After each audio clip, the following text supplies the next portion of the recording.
Hai semuanya, gimana kabar kalian? Selamat datang kembali di Andre Creation Channel. Ini adalah segmen analisa pagi. Seperti biasa kita akan update untuk pergerakan dari market Bitcoin di hari Sabtu ini, tanggal 19 November. Teman-teman, kita sudah dapat beberapa news yang cukup menarik ya. Jadi ini salah satu fakta yang cukup menarik, ternyata 477 million dolar ya FTX yang dihack kemarin itu ternyata dilakukan oleh pemerintah dari Bahama. Ini ini sangat-sangat mengejutkan karena ya mereka berdalih bahwa mereka ingin mengamankan FTX dari kebangkrutan, dan ya kita nggak tahu apakah ini bakalan memberikan trigger positif buat market. Terus juga kalau kita lihat dari berita yang lain itu ada Rusia yang mulai melegalkan mining crypto. Jadi ini juga bisa men-trigger Bitcoin atau good news lah untuk komunitas Bitcoin ke depannya, karena semakin banyak negara yang bakalan mendukung. Semoga China juga yang kemarin sempat punya berita ya dia ngeban ya penambangan dari Bitcoin, semoga ke depannya juga diberikan izin lagi sehingga market bisa mendapatkan gairah positifnya. Nah, berkaitan sama dampak pergerakan dari FTX kemarin, ini aku dapat data dari Glassnode.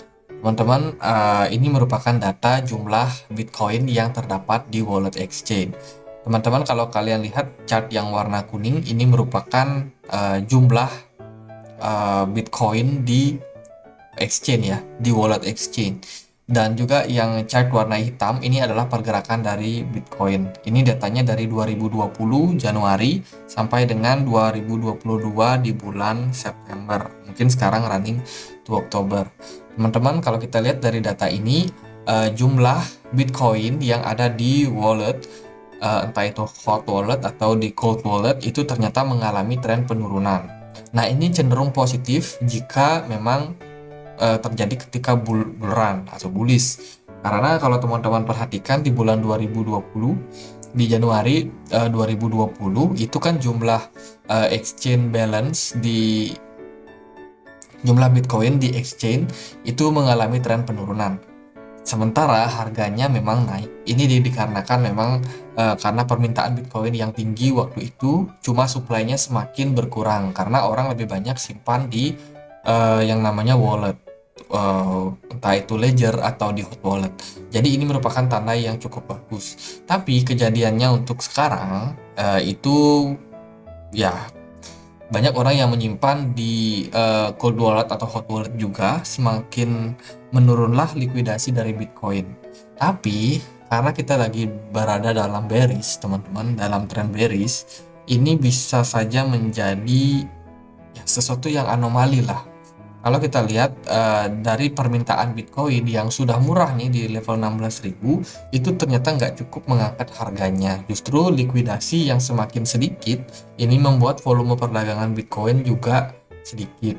Nah, kita masih butuh beberapa berita positif karena kalau kita lihat dari kondisi sekarang, seandainya nih lebih banyak orang yang menyimpan dana di wallet mereka, tapi kalau permintaan dari Bitcoinnya semakin meningkat, ini bisa men-trigger harganya semakin naik. Jadi itu yang teman-teman harus note. Ya, karena kita memang lagi berada dalam kondisi bearish, mungkin skenario-nya akan sedikit berbeda. Terus kalau kita lihat sih dari data kemarin juga kita sudah dapat penjualan retail di Inggris itu ternyata mengalami penguatan cukup positif di atas ekspektasi juga ya. Terus juga ada penjualan rumah. Ini juga mengalami tren penurunan tapi sedikit di atas dari ekspektasi. Artinya adalah ya lebih banyak orang yang mampu dalam hal pembelian rumah. Ini positif buat dolar, teman-teman. Kalau korelasinya dari pergerakan dolar kemarin juga sedikit mengalami penguatan. Ini dolar sudah berhasil breakout daripada pola broadening wedge, descending broadening wedge pattern, kemudian diikuti dengan kondisi RSI yang semakin menguat, which is ini merupakan tanda bahwa potensial dolar akan kembali testing ke level resistance di kisaran 109 dolar. Ya, 109 dolar, 3 something. Artinya adalah kalau memang itu yang terjadi, teman-teman kita mungkin akan melihat dolar bisa naik. Nah, kalau dolar naik sampai level sini, itu artinya akan ada aset yang tertekan. entah itu emas atau Bitcoin sendiri. Bitcoin kalau kita lihat dalam kondisi perdagangan kemarin itu nggak terlalu bagus. Menurut saya pribadi, rejection berulang-ulang terus terjadi di kisaran 17 ribuan. Artinya adalah weekend ini mungkin saja kita akan semakin tersqueeze ya, pergerakannya akan semakin menyempit, dan kemudian Bitcoin diminta untuk memilih entah dia mau break up atau dia justru breakdown. Dan skenario ini mungkin ya kelihatan akan sangat-sangat anomali. Teman-teman, kita belum bisa prediksi kemana arahnya, tapi kalau kita lihat dari major atau dari tren yang lebih besar, Bitcoin ini ada kecenderungan membentuk yang namanya falling wedge. Di sini aku gambarkan bentuknya falling wedge, artinya adalah pergerakan Bitcoin ada potensial masih bakalan bergerak turun ya, sampai dia menemukan level support kuat. Nah, setelah dia menemukan level support kuat, barulah kemungkinan Bitcoin ada potensi buat mengalami reversal, atau kemungkinan yang lebih jelek lagi mungkin aja dia malah turun lebih dalam dan dia fake out. Ya, itu kemungkinan yang menurut saya sangat potensial terjadi pada Bitcoin. Kalau kita lihat sih dari RSI sendiri di time frame 1 hari ini kemarin udah sempat menyentuh level jenuh jualnya, dan saat ini kondisi Bitcoin di time frame yang lebih kecil juga masih sangat-sangat berpeluang naik dan turun.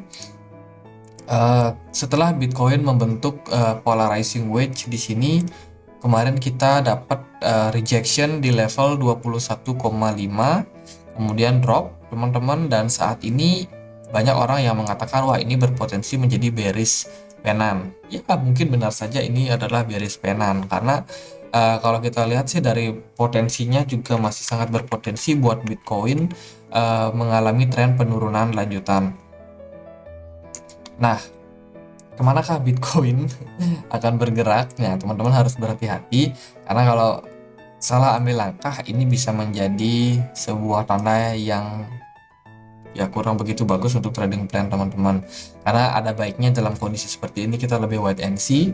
Kita melihat kira-kira peluang Bitcoin lebih besar break up atau breakdown. Dari segi volume perdagangan sebenarnya sedikit melandai setelah tanggal 10 November kemarin, dan saat ini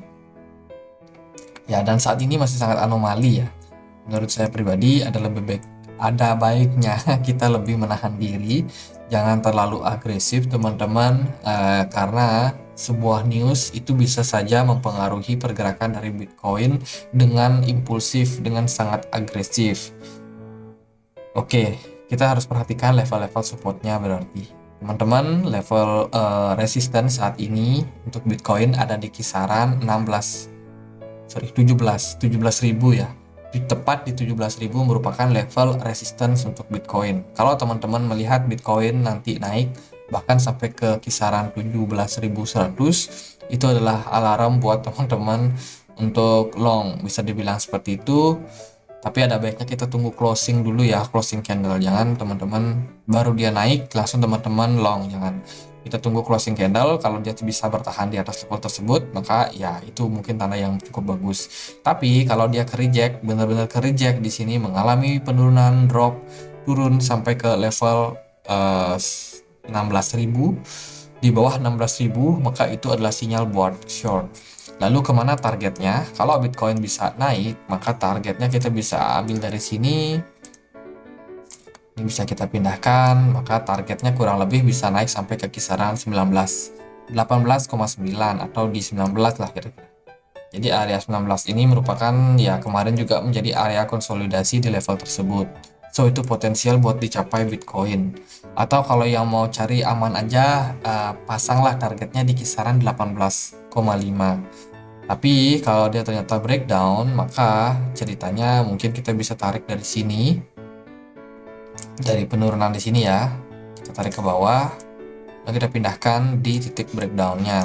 Maka untuk target potensialnya untuk dicapai Bitcoin adalah di kisaran 13.600 atau di kisaran 14 ribuan. Jadi ini merupakan target support yang banyak dibicarakan.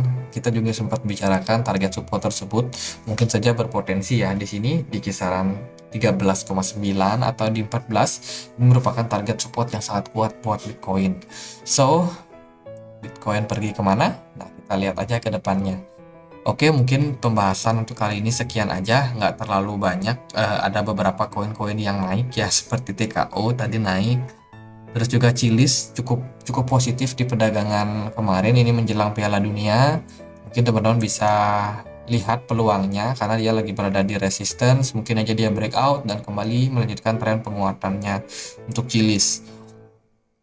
Yang lain nggak terlalu gimana-gimana. Jadi ya itu aja, semoga bisa bermanfaat buat teman-teman. Kalau ada pertanyaan lain, koin lain untuk dianalisa, boleh langsung tulis di kolom komentar. Nanti sore kita juga ada pembahasan tentang makroekonomi di segmen nyangkut bareng. Oke, sekian aja, semoga bisa bermanfaat. Dan kalau mau join di komunitas kami di Telegram, boleh cek linknya di kolom deskripsi. Ya, akhir kata saya Andre, makasih.